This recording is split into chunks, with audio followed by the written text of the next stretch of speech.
राजधानी पटना में अहले सुबह दोहरे हत्याकांड की घटना को अंजाम दिया गया है। इस घटना के बाद आरोपी ने खुद को भी गोली मार ली है। घटना से इलाके में सनसनी फैल गई। मामला पटना के बाढ़ इलाके का है। बताया जा रहा है कि यहाँ एक युवक ने पहले अपनी पत्नी फिर साली को गोली मार दी। इतना ही नहीं, इसके बाद इस युवक ने खुद को भी गोली से उड़ा लिया। घटना को लेकर मिली जानकारी के अनुसार युवक की पत्नी कई दिनों से अपने मायके में रह रही थी और वो ससुराल जाना नहीं चाहती थी, लेकिन युवक अपनी पत्नी को अपने साथ ले जाने की बात पर आ रहा था।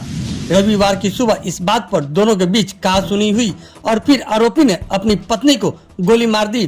गोली की आवाज सुन जब साली दौड़ी आई तो उसने साली को भी गोली मार दी। इसके बाद युवक ने खुद को भी गोली मार ली। बताया जा रहा है कि घटना में पत्नी की मौके पर ही मौत हो गई, जबकि साली की हालत गंभीर है और उसका इलाज अस्पताल में चल रहा है। मृतक युवक की पहचान दीपक कुमार तो वहीं मृत पत्नी की पहचान लक्ष्मी देवी तो घायल साली की पहचान गुड़िया कुमारी के रूप में हुई है।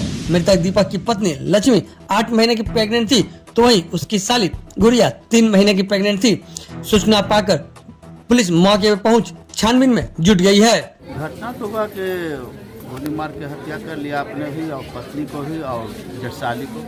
तो घरेलू बात है तो अनुसंधान में सब बात पता चले ना। दीपक नाम था जी, और पत्नी का लक्ष्मी नाम था जी, और जेठ साली के गुड़िया नाम था। हाँ तो वो क्या बोलते हैं ससुराल यहाँ है बिहारी और उसका घर है बिहार शरीफ साइड। बिहार शरीफ के रहने वाले। हाँ बिहार दीपक जो है बिहार शरीफ साइड में बबरबन्ना कोई गांव हो वहीं तो निवासी है और यहाँ उसका ससुराल है, वहीं रहता था, ज़्यादातर तो यहीं रहता था।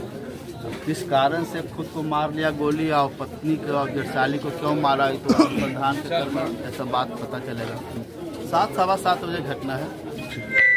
इसके अंदर जो अभी प्रथम दृष्टया सीन ऑफ क्राइम विजिट करके हमें ये पता चला है कि यहाँ पे जो दीपक कुमार है नामक जो व्यक्ति है जिनकी भी मृत्यु हुई है वो उन्हीं के द्वारा गोली चलाया गया था उनकी पत्नी के ऊपर तथा उनकी पत्नी की बहन थी।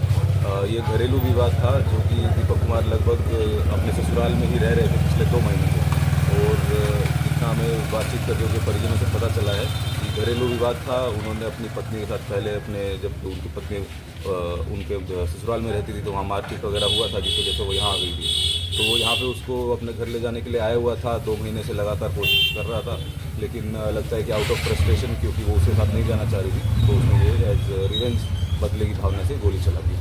तो कितने लोगों की सर मौत की पुष्टि हुई है? 2 लोगों की मौत की पुष्टि हो गई है, जिसमें दीपक कुमार ने पहले अपनी पत्नी को गोली मारा, उसके बाद जो पत्नी की बहन थी उस पर गोली चलाया और फिर खुद को गोली मारी। तो जो पत्नी की बहन है वो अभी हॉस्पिटल में है, उनकी अभी ट्रीटमेंट चल रहा है। हथियार बरामद हुआ? हथियार बरामद हुआ है, साथ में 3 खोखा बरामद हुआ है और अन्य चीज़ों के लिए भी फोरेंसिक टीम को बुला लिया गया है। जी सर, थैंक यू सर।